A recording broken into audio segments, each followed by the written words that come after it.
Giklaro ni NBI-BARMM Regional Director Atty Jeremy Lotoc nga wala nila sugdi ang imbestigasyon sa wala pa ang online press conference.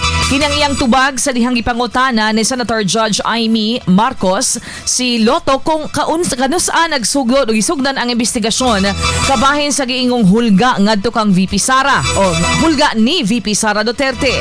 Matod pa niya nga sayop ang petsa sa Affidavit of Investigation ug sa Subpoena sa NBI resulta lamang sa mga typographical errors.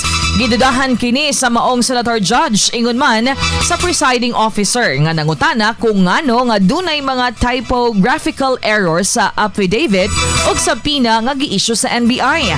Atong paminawon ang mga tingog ni Attorney Lotoc, Senator Amy Marcos ug Escudero.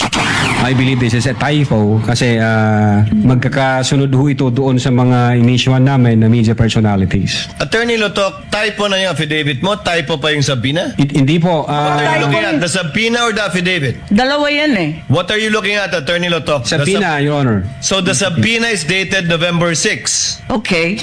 And the affidavit also is November 6. Dalawang typo carried over. Usasab sa gipunto sa depensa mao kadtong mga sayop nga impormasyon nga buot nilang mahatagan og katinawan sa pagpadayon sa trial.